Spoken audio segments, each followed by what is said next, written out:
¿Saben por qué hay tantas personas en el mundo sufriendo crisis de ansiedad y de temor? Incluyendo a muchos que profesan ser cristianos, porque esta es una generación subjetiva, sumamente individualista y altamente egocéntrica. Esa es la maldición de esta generación. Y cuando una persona está demasiado centrada en sí misma, pendiente de sus propios sentimientos y emociones, el temor y la ansiedad serán un resultado inevitable. Lo triste, mis hermanos, es que en muchas iglesias, probablemente sin quererlo, se está llevando a los cristianos a estar demasiado enfocados en ellos mismos. Honestamente me dio pena, como pastor se lo digo, me dio pena que muchos de ustedes se perdieran la conferencia de la adoración. Nosotros necesitamos aprender a adorar a Dios, porque la tendencia de nuestro corazón es adorarnos a nosotros mismos. Y las iglesias, vuelvo y repito, sin quererlo, muchas veces están motivando a los cristianos a vivir centrados en ellos mismos. Desde los temas que se predican hasta los himnos que se cantan, casi todo gira en torno al hombre y su experiencia, en vez de girar en torno a Dios y su gloria. Decía Martin Lloyd-Jones, y eso hace unas décadas atrás, ya Lloyd-Jones murió en el 81. Sí, estamos en el 2014, 2015. Decía Martin Lloyd-Jones que la mayor carencia en nuestra adoración y en la práctica de la fe cristiana es la falta de un sentimiento de asombro, un sentimiento de adoración y de alabanza. Estamos demasiado absortos en nuestro estado de ánimo, dice Lloyd-Jones, y por los beneficios que el evangelio puede reportarnos a corto plazo, en vez de preocuparnos más por entender mejor la esencia de ese evangelio y al Dios con el cual hemos sido reconciliados a través de la obra de Cristo. En palabras más sencillas, lo que estoy diciendo, mis hermanos, es que el cómo me hace sentir esto ha venido a ser mucho más importante a quién es ese Dios al cual yo adoro y en el cual confío. ¿Y saben lo que eso produce a la larga? Más egocentrismo, más subjetividad y más personas con problemas emocionales. Miren, mis hermanos y amigos que están aquí en esta mañana, nuestro ego es un eje demasiado débil para hacer girar toda nuestra vida en torno a él. ¿Oíste eso? Nuestro ego, nuestro yo, es un eje demasiado débil para que nuestra vida entera gire en torno a él. ¿Cuál es la solución? Escuchen una vez más lo que dice el doctor Martin Lloyd-Jones. En última instancia, la verdadera cura, y él era médico, de paso, doctor en medicina, y pastor, y teólogo. Dice el doctor Martin Lloyd-Jones, en última instancia, la verdadera cura para la mayor parte de nuestros males subjetivos es sentirnos tan extasiados ante la hermosura y la gloria de Cristo, que no nos quede tiempo para pensar en lo más mínimo en nosotros mismos. Esa es la cura. Piensen por un momento en la visión que tuvo Isaías en el capítulo 6.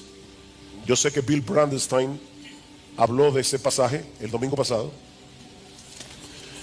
Dice que en el año que murió el rey Usías, Isaías vio al Señor, una visión, sentado sobre un trono alto y sublime. Sus faldas llenaban el templo. Por encima de él había serafines. Y oía Brandenstein decir el domingo pasado, no eran ángeles chovi como los que aparecen en las pinturas renacentistas. Esos angelitos gorditos, no, estos ángeles no eran chovi, eran terribles. Era la contemplación de algo como para que una gente se cayera muerto ahí. Serafines Cada uno tenía 6 alas, con 2 cubrían su rostro, con 2 cubrían sus pies, con 2 volaban, y el uno al otro daba voces diciendo: Santo, Santo, Santo, Jehová de los ejércitos. Y otro grupo de serafines les respondía: toda la tierra está llena de su gloria. Y los quiciales de las puertas se estremecieron con la voz del que clamaba, la casa se llenó de humo. ¿Ustedes creen que después de esa experiencia Isaías estaba preocupado porque tenía unas cuantas libras de más?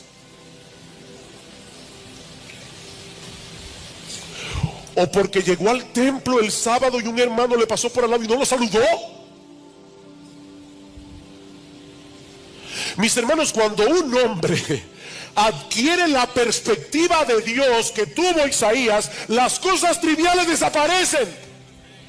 Nosotros somos una generación que vive absorta en cosas que son estúpidas y que son triviales y que no valen la pena. Por eso es tan importante colocar esta oración en su contexto. Al final del discurso del aposento alto, ¿ustedes recuerdan cuál era el problema de los discípulos esa noche? Ellos estaban confundidos, ellos estaban turbados, porque Jesús se iba. Y el Señor les hace ver en el discurso que su partida era necesaria para el beneficio de ellos. Pero ahora, a través de su conversación privada con el Padre, los está ayudando a entender que hay un propósito más alto en todo lo que Él vino a hacer a este mundo, y era la gloria del Padre a través de la gloria del Hijo. Es de eso que se trata todo esto. Dice Francis Chan que nuestro Dios nunca ha tenido una crisis de identidad.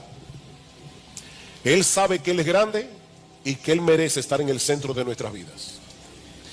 Y cuando Él está en el centro, nosotros recibimos el beneficio. Déjenme compartirles algo muy personal. No estaba en el guión. Yo estoy sufriendo de sinusitis, mucha gente lo sabe aquí. Y a veces eso me hace la noche muy difícil. La otra noche no podía dormir. Fue una noche horrible, hace 2 noches atrás. Y yo veía las horas pasar, las 2 de la mañana, las 3 de la mañana, las 4 de la mañana, las 5 de la mañana, mucho sueño, no poder dormir. Pero yo he estado leyendo algo sobre el libro de Job últimamente. Y cómo el diablo le dice a Dios: ¿tú crees que Job te sirve de balde? Quítale lo que tú le has dado y tú vas a ver si no te maldice en tu misma cara. Y Dios le da permiso al diablo para tocar a Job, para que Job sufriera lo que él sufrió y mostrar que aún así se iba a mantener apegado a Dios. Yo le decía a mi esposa ayer, hubo momentos anoche en que yo me desesperé mucho, pero venía esto a mi mente y yo decía: Señor, si todo esto es para que yo pueda mostrarle al mismo diablo que tú me bastas, aunque yo no duerma. Amén, gloria a ti. Está bien, Señor, no es lo que yo quiero. Eso no me quitó la desesperación, pero me dio otra perspectiva. Yo le decía a Gloria en estos días hablando, cuán importante es la teología. Cuán importante es la teología para tener tu corazón en calma, para poder lidiar con estas cosas. Mis hermanos, ¿qué puede ser más eficaz para erradicar de nuestras almas el temor y la ansiedad que contemplar nuestros problemas a la luz de la gloria de Jesús? ¿Qué puede ser más mortal para nuestro orgullo, para nuestro egoísmo, para nuestro apego a las cosas de este mundo que una dosis diaria de la contemplación de esa gloria? No hay un tema en la vida cristiana que no esté relacionada con esto.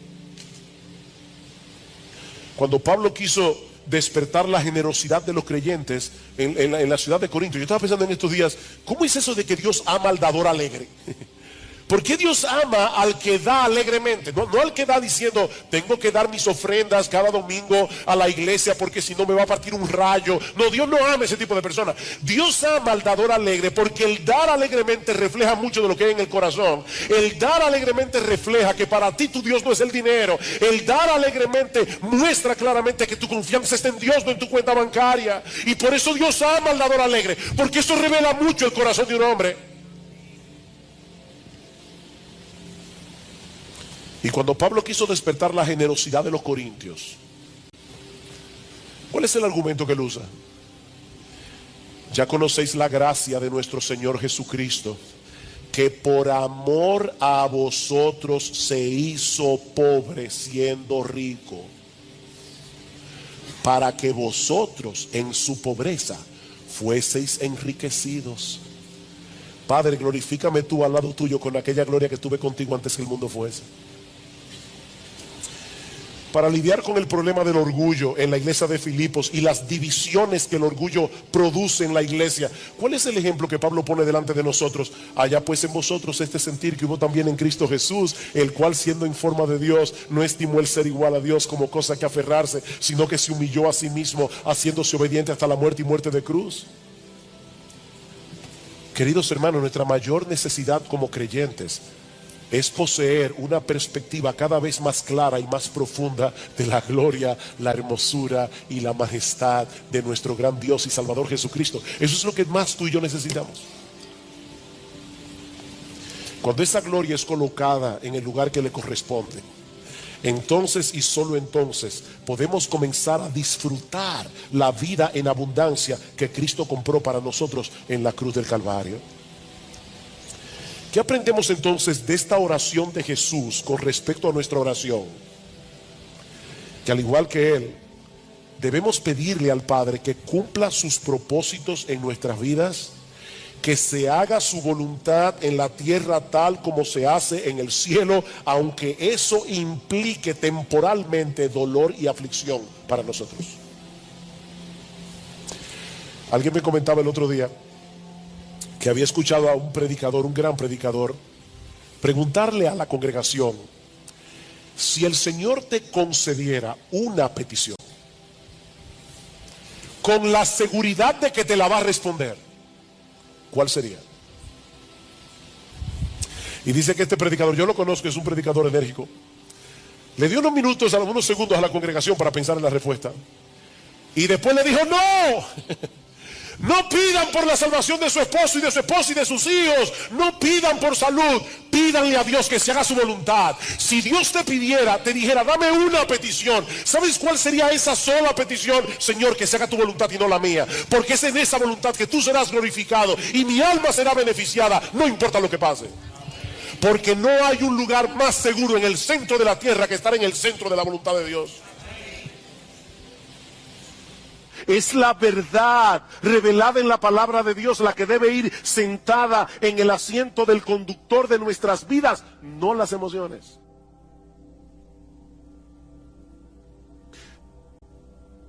Imagínate que tú pecas contra Dios en cualquier cosa y tú sabes que pecaste. El Espíritu Santo te redarguye de pecado. Tú le pides perdón a Dios. Déjame hacerte una pregunta que quiero que respondas allí donde estás, en tu corazón. ¿Cuántas veces tú has pecado contra Dios, le has pedido perdón por tus pecados y sigues sintiéndote culpable? ¿Cuántas veces? ¿Cuántas veces tú pecas contra Dios, pides perdón y todavía hay una voz dentro de ti que te dice: qué fácil? Después que hiciste lo que te dio la gana, ahora tú quieres venir delante de Dios para que te perdone. Aquí las emociones nos están traicionando, porque la Biblia dice que si confesamos nuestros pecados, Él es fiel y justo para perdonar nuestros pecados y limpiarnos de toda maldad. ¿A quién tú le vas a creer? ¿A tu aparato emocional que te hace sentir no perdonado, o a la promesa de Dios de que si confesamos nuestros pecados, Él es fiel y justo para perdonar nuestros pecados y limpiarnos de toda maldad? la palabra de Dios está por encima de nuestras emociones. Es que Dios ha dicho claramente que Él nos perdona cuando nosotros confesamos nuestros pecados. No debemos sentar las emociones en el asiento del conductor. Mis hermanos, si no nos mantenemos predicándonos a nosotros mismos estas verdades, no vamos a poder mantener un saludable control de nuestra vida emocional. Salmo 103, versículo 2.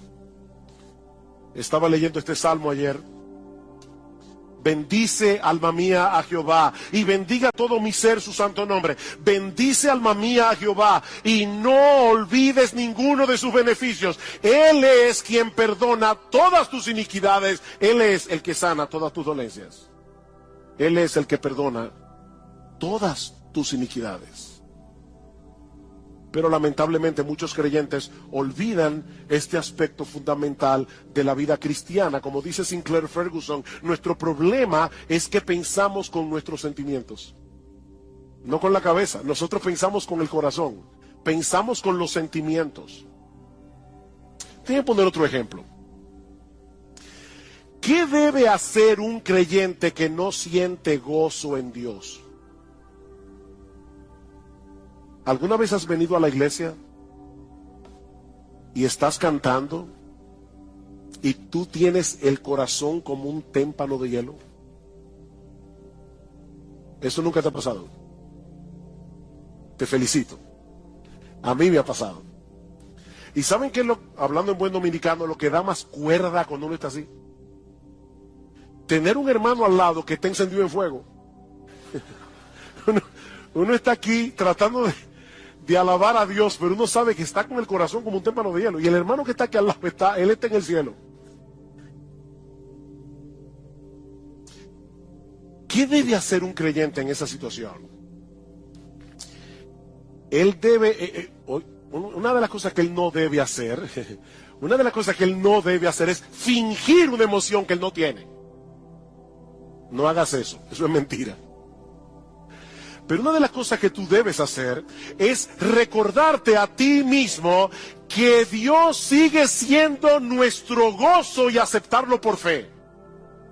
Aunque en ese momento no estés sintiendo nada, Dios sigue siendo nuestro gozo y yo debo aceptarlo por fe. Tu gozo no va a retornar pensando en el gozo o deseando el gozo, sino enfocándote en las verdades acerca de Dios reveladas en su palabra. Es mirando a Dios, no al gozo.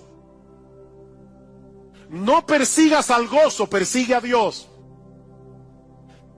¿Cómo yo persigo a Dios? Enfocando mi mente en lo que Él me ha dicho que Él es en su palabra.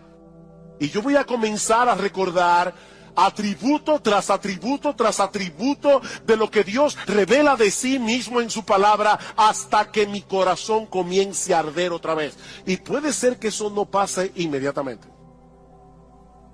Eso puede tomar horas, eso puede tomar días, pero nosotros vamos a estar luchando con el ángel hasta que Él nos bendiga. ¿Te sientes temeroso porque tú no tienes el control de muchas cosas que pueden ser una amenaza eventual en tu vida? Recuerda que nuestro Dios es grande y todopoderoso. Todas las cosas que existen fueron creadas por Él. Y Él está en control de todas y cada una de ellas. Dice en Mateo capítulo 10, versículo 29 al 31, que no se cae un pajarito del cielo sin que la voluntad de Dios así lo permita. ¿Saben lo que ocurre cuando no confiamos en el control soberano de Dios?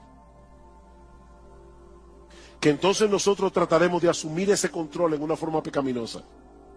Ya sea tratando de dominar por la fuerza a los demás o de manipularlos. La manipulación no es más que un intento de tomarle a Dios el control. Yo quiero controlar a las personas a mi alrededor. Otro ejemplo.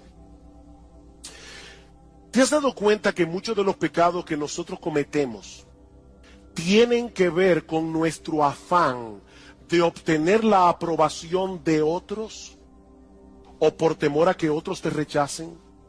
¿Tú te has dado cuenta de ese movimiento de tu corazón? La Biblia le llama a eso temor a los hombres. Y en Proverbios capítulo 29, versículo 25, dice que el temor a los hombres es como un lazo que nos esclaviza. Ese es un problema muy común que se manifiesta de muchas maneras.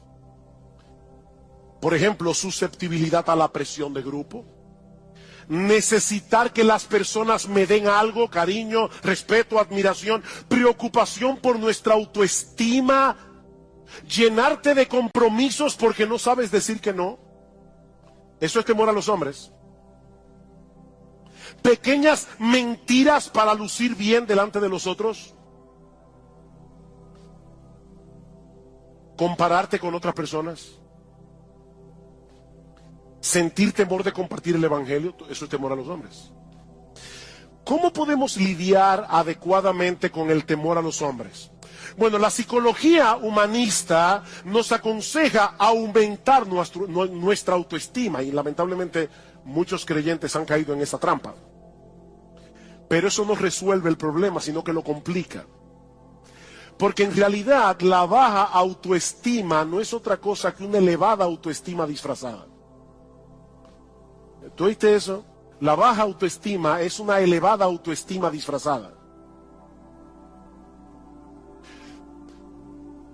Déjeme explicar eso, porque sé que veo la cara de algunos mirándome así como con una cara de signo de interrogación.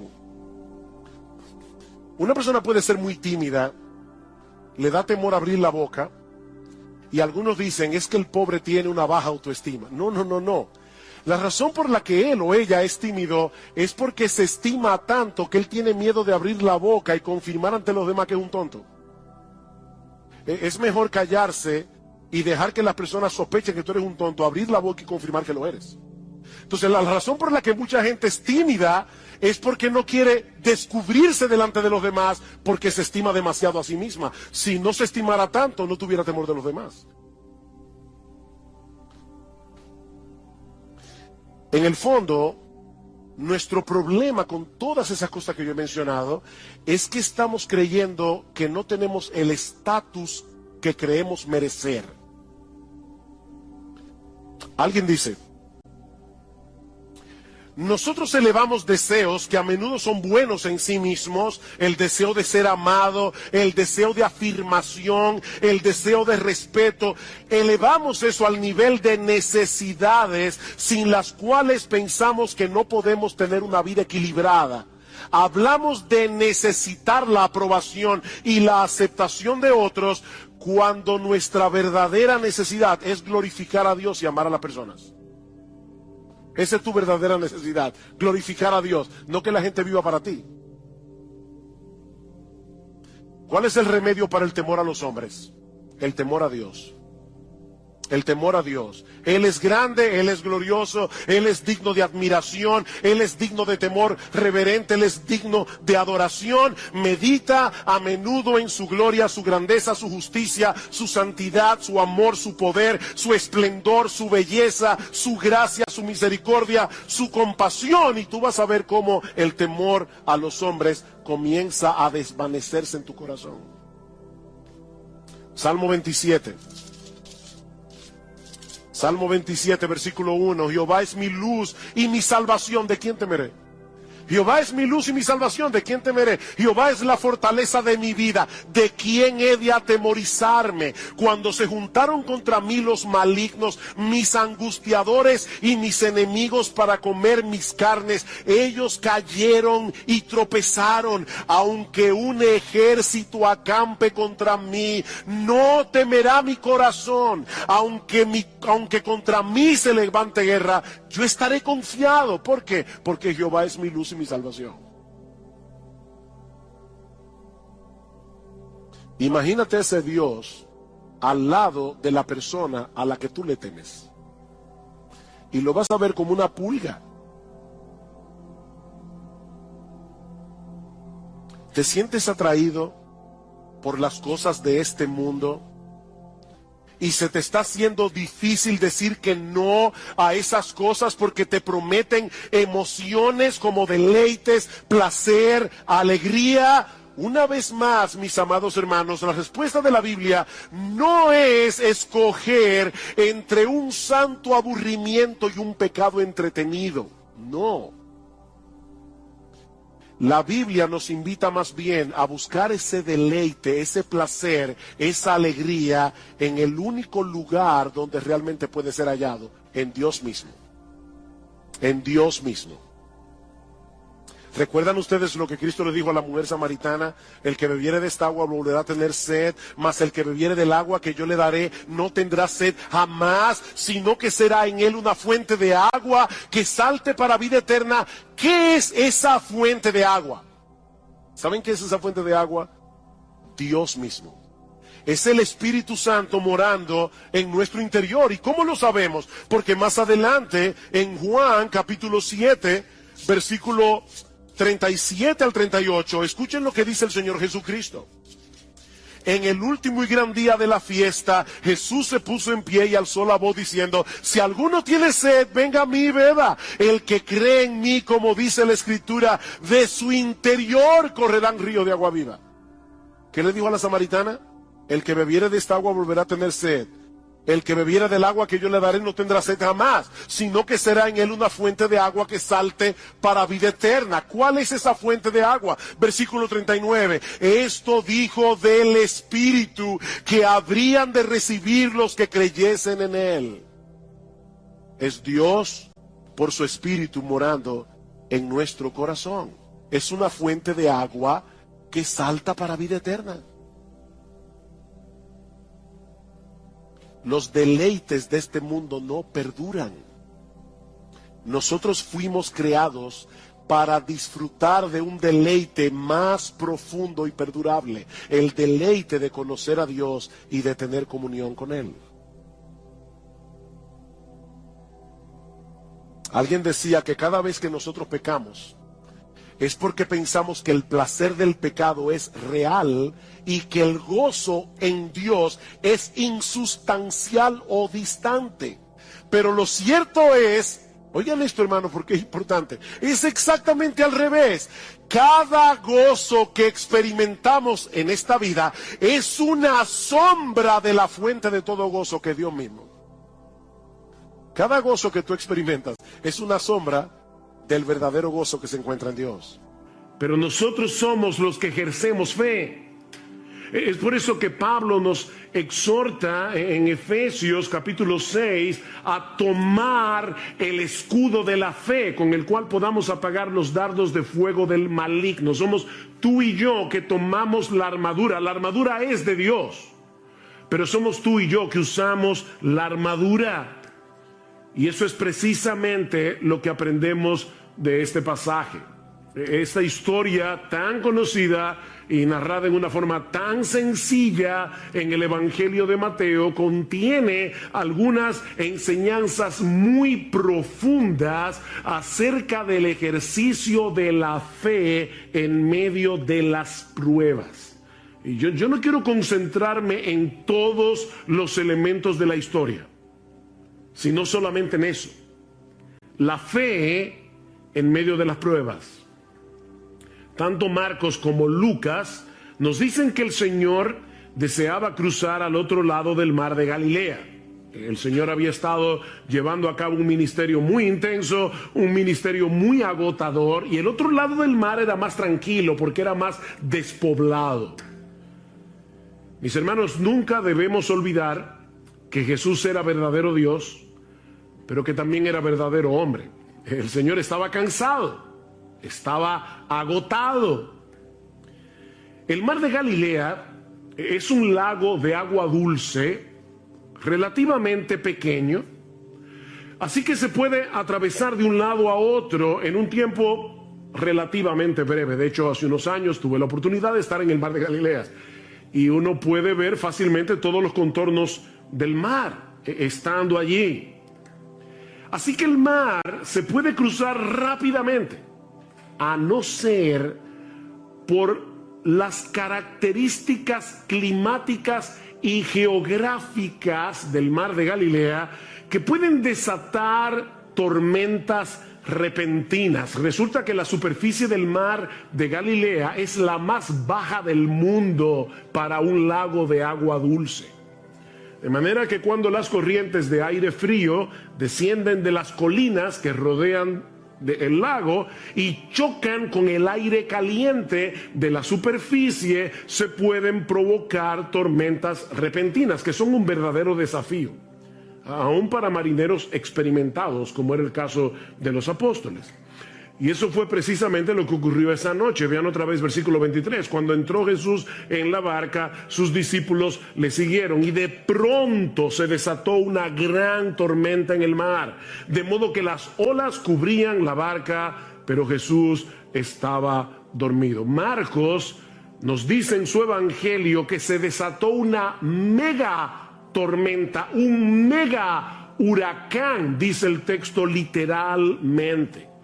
Que en asuntos de minutos puso a la barca al borde del naufragio. Las olas eran tan altas y golpeaban con tal violencia que el bote se zarandeaba de un lugar a otro. Yo no sé si ustedes alguna vez han visto esos, lo que nosotros llamamos muñequitos, en otros países le llaman cartones animados, donde de repente el agua se convierte como en un puño y comienza a golpear la barca. Bueno, lo que los discípulos estaban experimentando esa noche era un puño de agua golpeando la barca una y otra vez.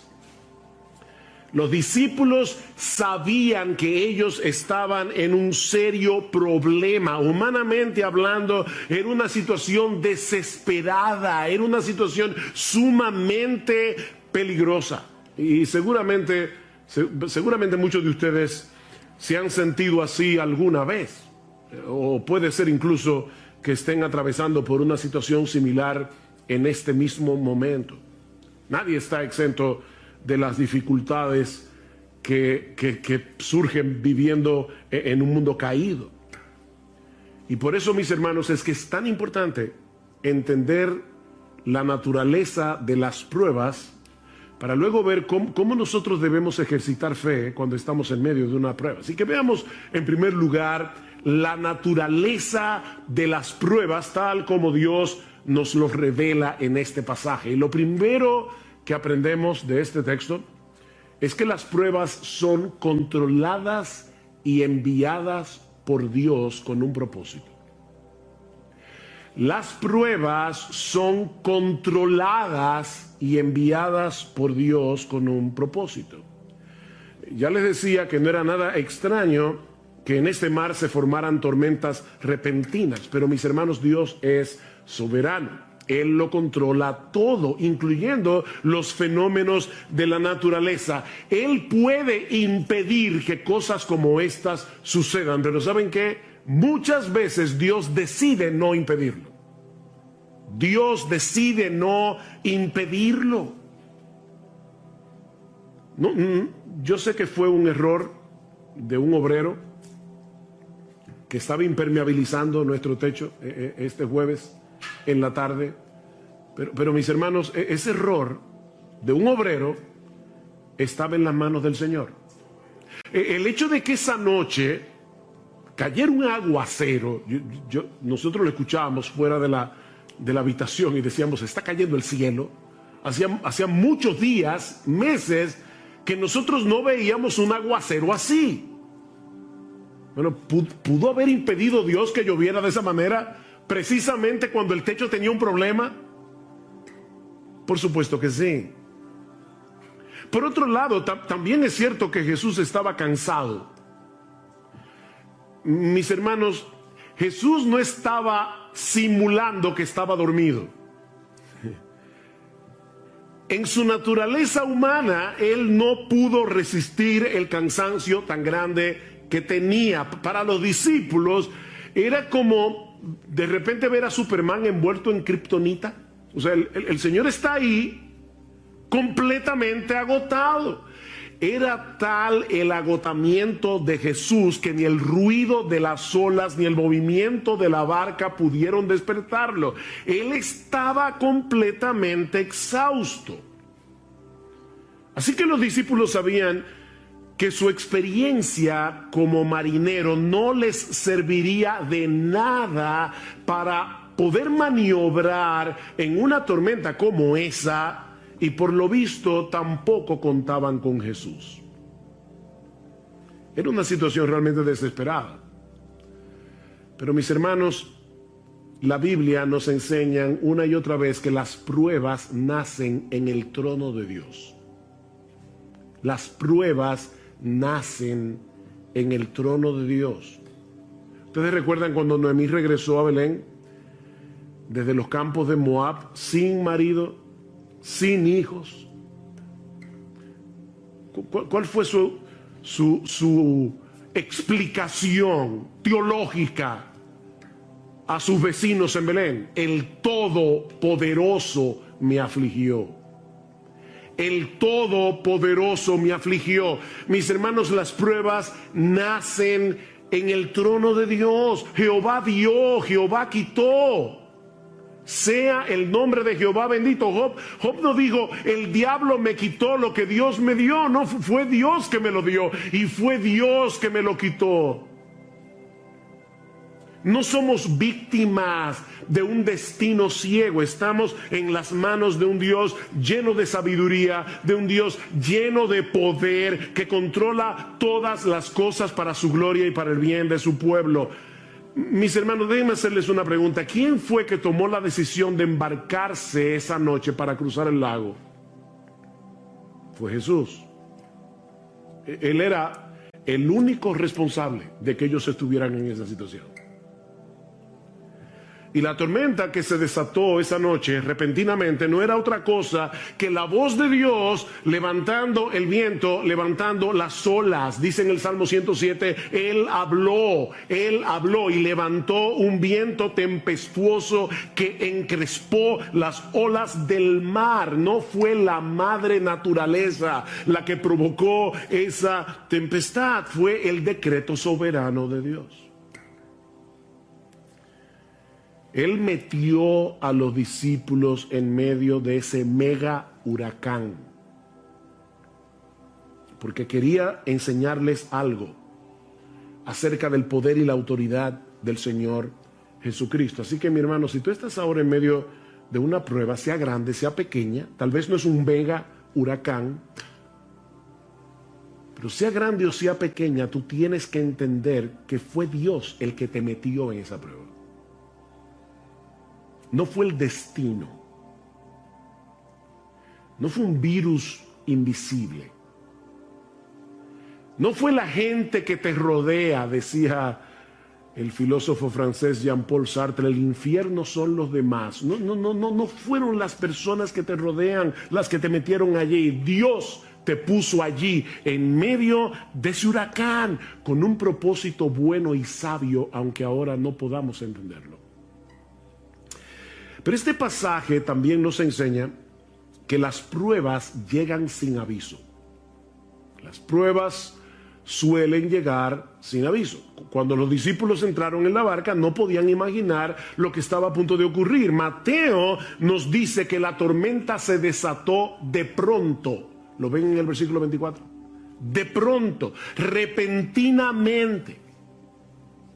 Las pruebas se introducen en nuestras vidas sin pedir permiso. Por eso es que Santiago dice, amados míos, tened por sumo gozo cuando os halléis en diversas pruebas. Y la idea es, cuando ustedes se encuentren de repente en diversas pruebas, nosotros quisiéramos que las pruebas vinieran como espaciadas, ¿verdad? Que viniera una hoy, otra el año que viene. Pero dice Santiago, no, a veces tú tienes una prueba y luego vienen 25 juntas. Cuando os halléis en diversas pruebas, o como dice el texto literalmente, pruebas de diversos colores. Y desde nuestro punto de vista, las pruebas siempre llegan en el momento más inoportuno. Yo siempre me pregunto cuando escucho a la gente decir, wow, este era el peor momento para tener un problema económico, o este es el peor momento para yo enfermarme. este era el peor momento para tener una cirugía no planificada. ¿Cuándo es el mejor momento para tener un problema económico? ¿Cuándo es el mejor momento para tener una enfermedad incurable? Las pruebas llegan desde nuestro punto de vista en el momento más inoportuno. Pero mis hermanos, lo que a nosotros nos toma por sorpresa nunca sorprende a nuestro Dios. Porque Él es el que decreta las pruebas, como vimos ya. Y Él las supervisa para que no lleguen más allá de lo que nosotros podemos soportar. Él es que las supervisa para nuestro bien, como los montes rodean a Jerusalén. Salmo 125, así el Señor rodea a su pueblo desde ahora y para siempre. Nada me puede tocar sin pasar por la supervisión de Dios. Wow, qué glorioso eso. Pero aprendimos también de este pasaje que las pruebas sacan a flote las corrupciones de nuestro corazón. Las pruebas sacan a flote lo peor de nosotros. Los días previos a ese incidente, si ustedes pueden leer luego en sus casas Mateo capítulo 8 completo, se van a dar cuenta que Jesús había estado haciendo milagros sorprendentes. Por ejemplo, Mateo 8, 1 al 4, la curación de un leproso. Versículo 5 al 13, la curación a distancia del criado del centurión. Ni siquiera Jesús tuvo que ir a tocarlo. No, fue a distancia. La curación de la suegra de Pedro en el versículo 14. Y yo me imagino que en ese momento los discípulos se sentían campeones de la fe. Cuando uno ve a Jesús haciendo todo eso, tal vez ellos pensaban, mira, ahora mismo no importa lo que pase, yo confío en ese hombre. De hecho, es interesante ver en el texto que cuando otros veían las demandas del Señor como muy altas, recuerdan cuando le decía, síganme, y uno decía, espérate, deja que vaya en tierra a mi padre, o espérate que yo tengo una cosa que hacer, o no sé qué. Cuando otros estaban poniendo excusas para seguir a Jesús, vean lo que dice el versículo 23, cuando entró Jesús en la barca, sus discípulos le siguieron.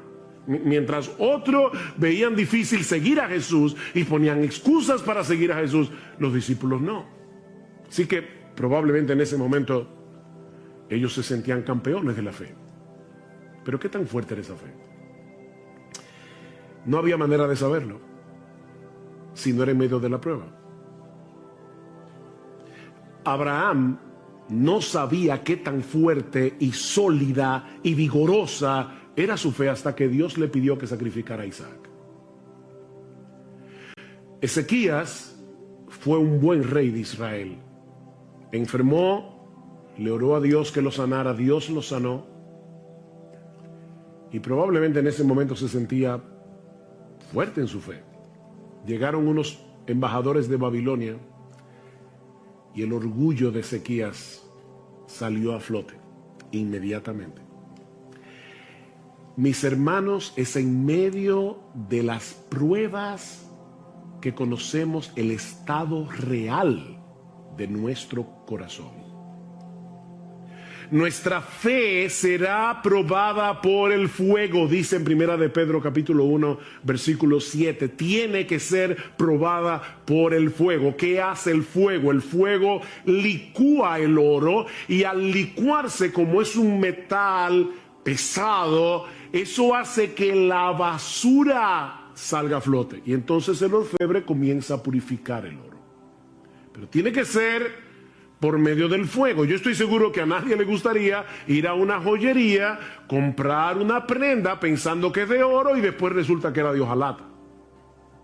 El oro tiene que ser probado, y se prueba con fuego, no solo para ver su genuinidad, sino también para librarlo de impurezas. El oro tiene que ser probado por fuego, y nuestra fe también.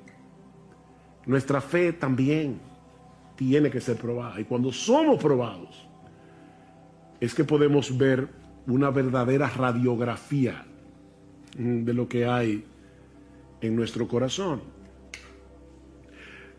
Pero aprendemos también de este relato que las pruebas son un antídoto contra nuestro sentido de autosuficiencia.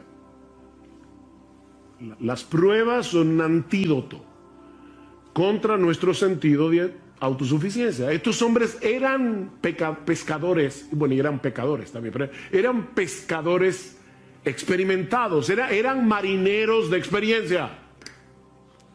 Seguramente ellos habían estado en tormentas anteriormente en el mar de Galilea, porque eso era muy común.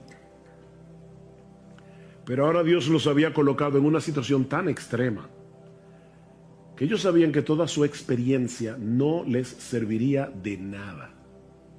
De nada.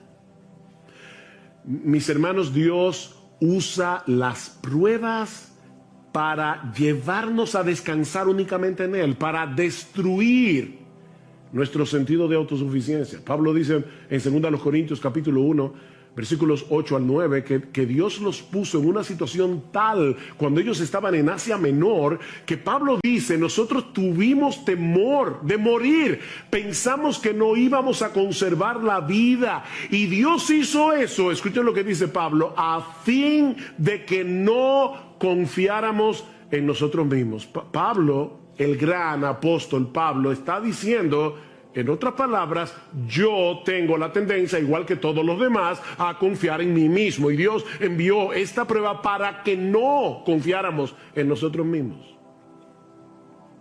Todos nosotros tenemos una fuerte tendencia a confiar en nuestras propias capacidades.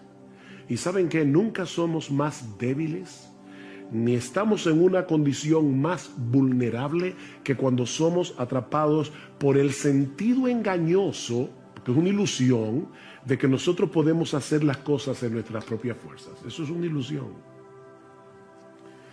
Pero cuando estamos en medio de las pruebas, percibimos más claramente lo frágiles que somos, y eso nos mueve a buscar nuestro refugio únicamente en Dios. Por eso es que Pablo dice en esa misma carta al final, 2 Corintios 12, por tanto, de buena gana me gloriaré en mis debilidades, para que repose sobre mí, para que tabernaculice sobre mí, para que el poder de Cristo haga una tienda de campaña sobre mí, es lo que está diciendo Pablo, por lo cual, por amor a Cristo, me gozo en las debilidades, en afrentas, en necesidades, en persecuciones, en angustia, porque cuando soy débil, entonces soy fuerte. Cuando soy débil. Nunca estamos en una mejor condición espiritual que cuando percibimos que se acaban nuestras fuerzas, que ya no tenemos otra opción que ampararnos en el poder de la gracia de Dios.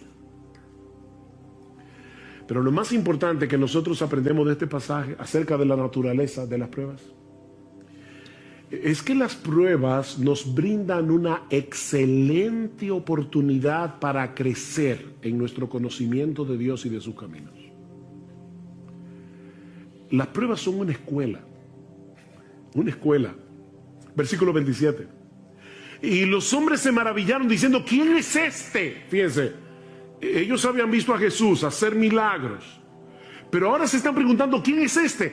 Este hombre no encaja dentro de nuestras categorías humanamente hechas. Cristo no encaja. ¿Quién es este? Que aún los vientos y el mar le obedecen. Esto no era una mera teoría para ellos. O sea, no fue que ellos vieron cómo Jesús se levantó de la barca. Y yo les decía al principio, yo no voy a estudiar y considerar cada uno de los detalles de la historia, pero ustedes recuerdan, ¿verdad? Jesús está dormido, los discípulos lo despiertan, Cristo mira el mar, mira el viento y le dice, cállate. Y la reacción de los discípulos no fue, wow, qué interesante. O sea, fíjate, wow, él solamente, mira, dijo la palabra y el mar se calmó. No porque ellos ya conocían eso en teoría. Ellos sabían que Jesús era poderoso, porque lo habían visto sanar. Recuerden, milagrosamente a leprosos, al criado del centurión. Ellos sabían que Jesús tenía poder. Pero ahora estaban tomando un examen práctico. Mis hermanos, las pruebas convierten el conocimiento teórico que nosotros tenemos de Dios en verdadero conocimiento. Job tuvo que pasar por todo lo que pasó para poder decir al final de su libro: de oídas te había oído. Un hombre que conocía al Señor, que adoraba a Dios día tras día, que oraba por sus hijos, un hombre piadoso. Y sin embargo está diciendo: Señor, yo no hubiera podido conocerte de no haber pasado por esta experiencia. De oídas te había oído, pero ahora mis ojos te ven. Déjame hacerte una pregunta. ¿Cuál es la mejor manera de aprender a jugar un deporte? Leyendo un manual sobre las reglas de juego, los movimientos. Mira, nosotros podemos tener un manual escrito por Leo Messi acerca de cómo jugar el fútbol y aprender el manual de memoria, pero la única forma de aprender a jugar fútbol es jugando fútbol. Esto no es teórico, hermanos. Esto no es teórico.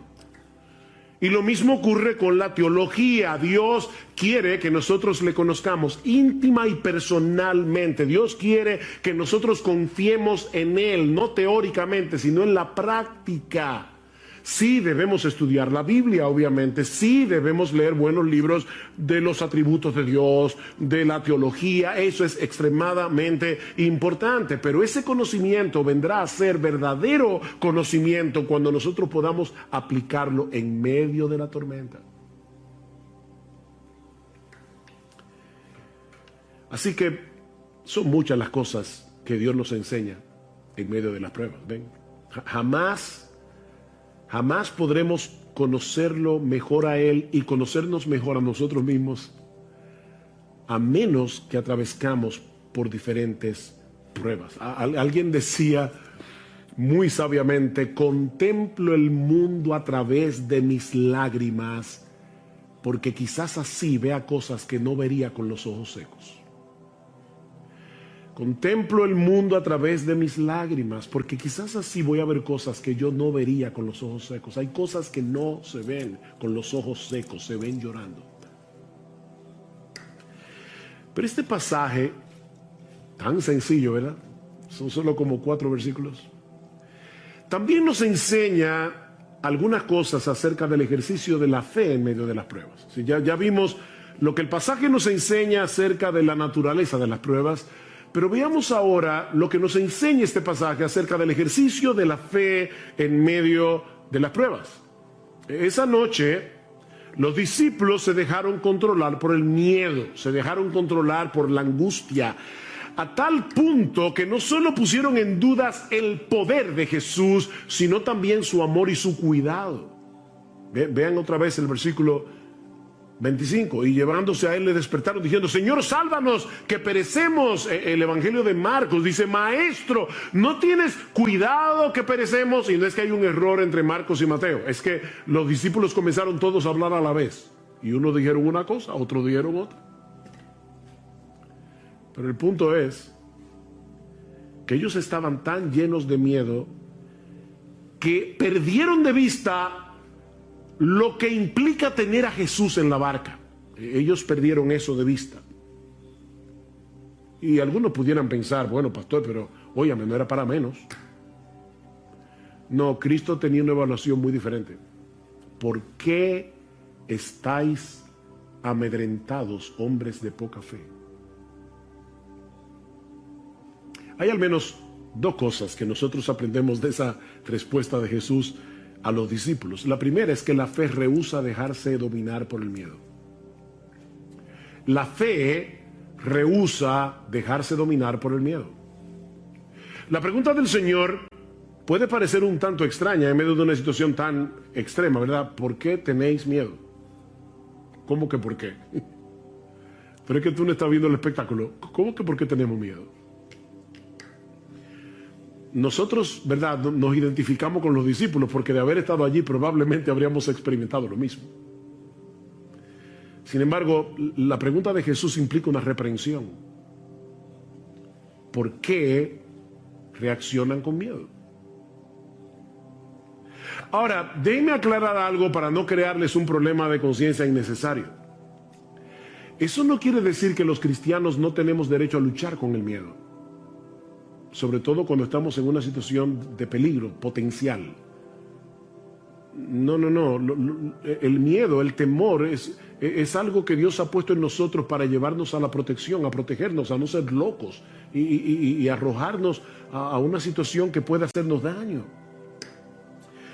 Lo que no tenemos derecho, los cristianos, es a dejarnos controlar por el miedo. Fíjense, nosotros tenemos derecho a tener una lucha inicial con el miedo.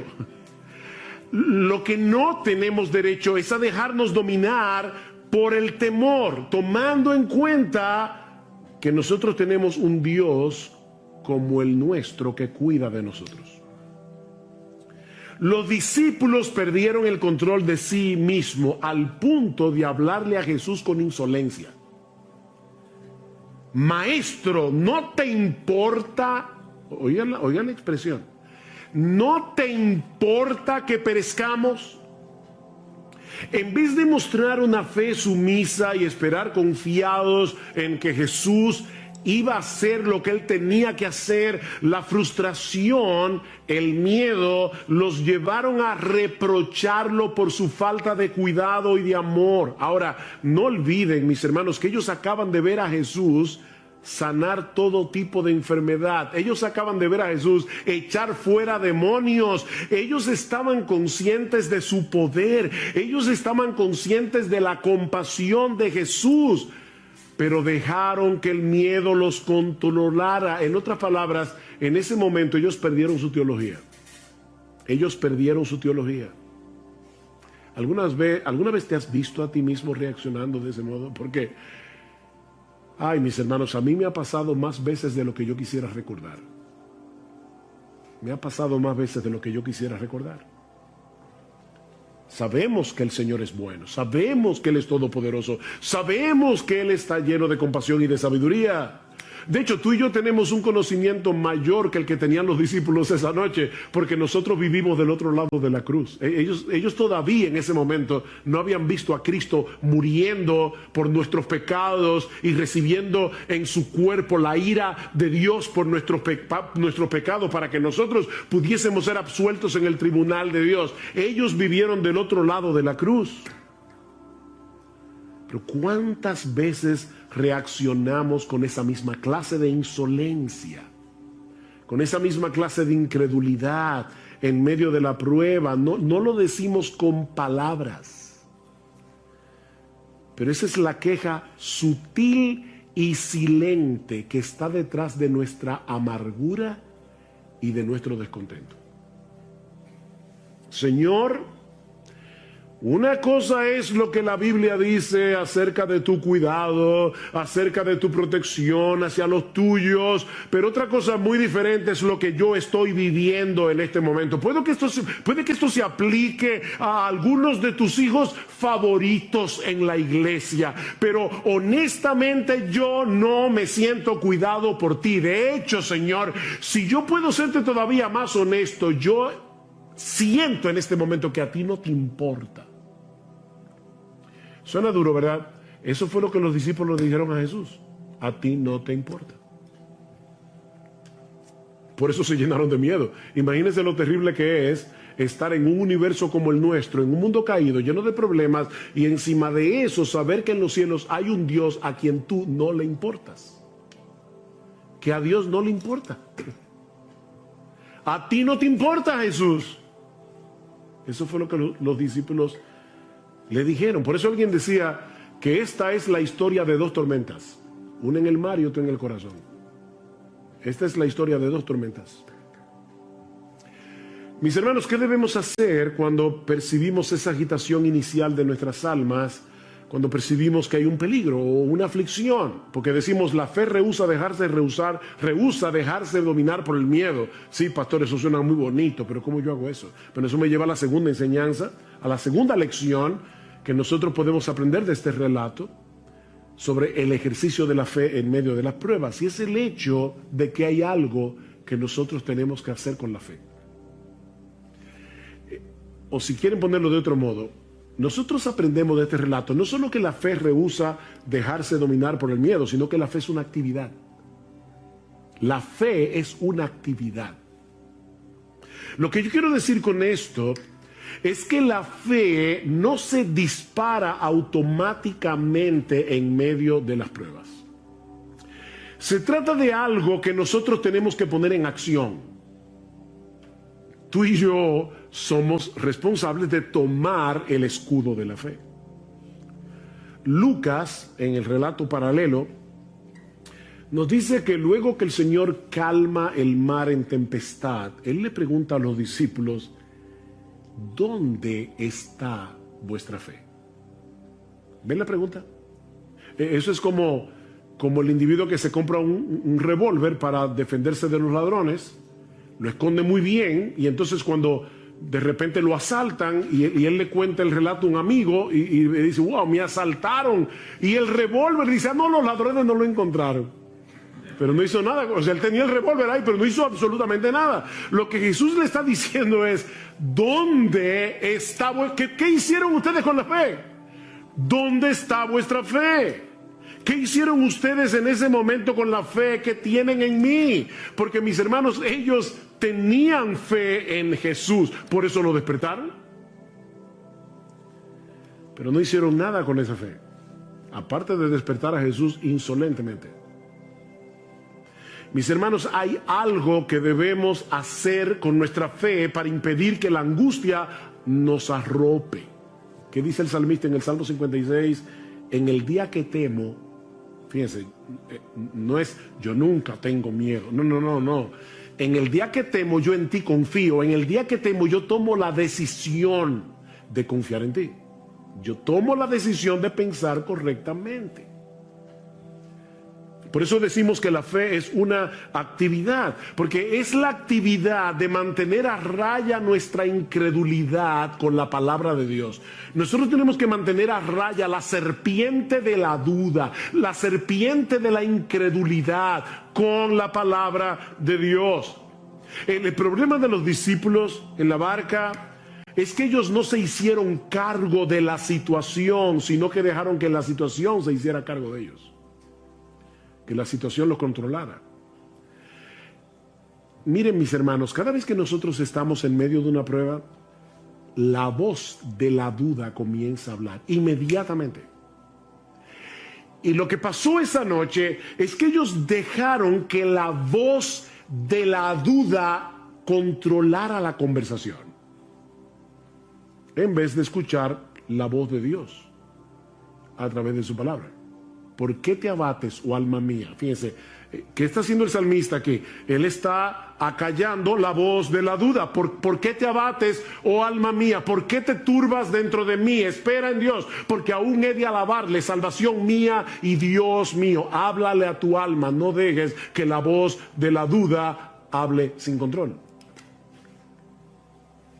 A final de cuentas, sí, el pánico de los discípulos no era justificado. No era justificado a pesar de la tormenta, porque el Rey de Gloria, el Creador de los cielos y de la tierra, estaba con ellos en la barca, y en ningún momento dejó de estar en control en su naturaleza divina, ni siquiera cuando su naturaleza humana estaba dormida.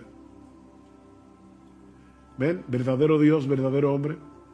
Él estaba dormido, eso era verdad, pero su divinidad seguía despierta.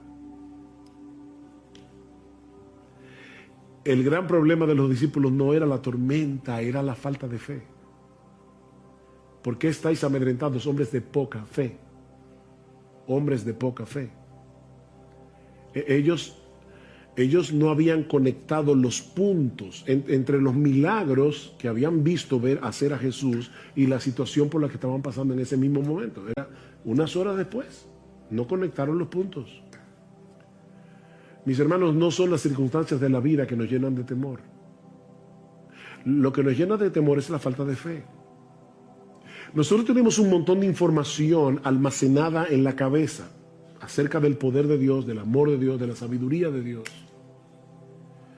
Pero en el momento de la prueba, nuestro diálogo interior nos traiciona. Y entonces, ¿ahora qué? Y sí, y entonces, y si pasa, y si viene. Ven, el diálogo interior nos traiciona. lo que nos decimos a nosotros mismos no concuerda con nuestra teología. ¿Ven? Y terminamos dominados por el pánico. Pablo dice que los creyentes sabemos que a los que aman a Dios todas las cosas les ayudan a bien. O sea, Pablo dice, tú eres creyente, tú sabes eso porque el Espíritu Santo te lo ha enseñado, no solamente en su palabra, es que el Espíritu Santo nos habla esa verdad al corazón. Sabemos que a los que aman a Dios todas las cosas les ayudan a bien. ¿Cuál es el problema entonces? Que nos dejamos arrastrar a ese lugar que Juan Bunyan bautizó como llanura del olvido, en el libro de La Peregrina. Y dice Bunyan, por cierto, esa es la parte más peligrosa de estos contornos, la llanura del olvido. Pues si alguna vez los peregrinos sufren algún desastre, es precisamente cuando se olvidan de los favores que han recibido y de lo inmerecidos que son estos. No te dejes arrastrar hacia la llanura del olvido. Y lo digo así porque así lo pone Bunyan, llanura del olvido. No te dejes arrastrar hacia ese lugar. Nunca olvides las misericordias de Dios en Cristo, porque su amor manifestado en el Calvario sigue tan intacto hoy como cuando Cristo estaba muriendo por tus pecados en la cruz. Está intacto el amor de Dios.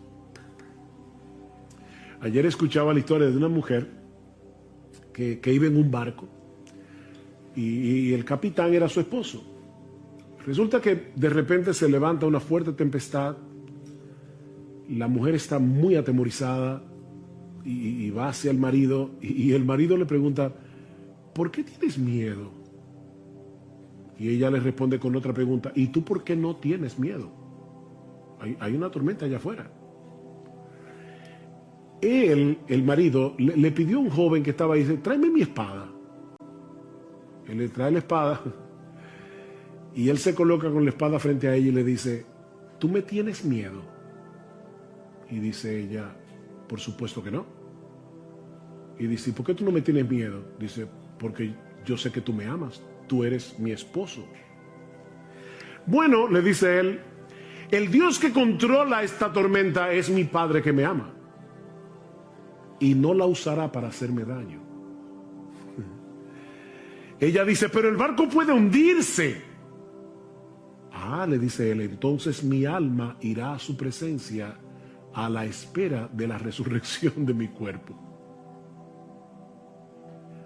Ven, mi hermano, ¿cuál es el asunto? Esa espada que ahora te hiere está en las manos de Dios, del Dios que te ama, del Dios que cuida de ti, del Dios que no te va a hacer daño. Del Dios que no te va a hacer daño, aunque tenga que usar el escarpelo para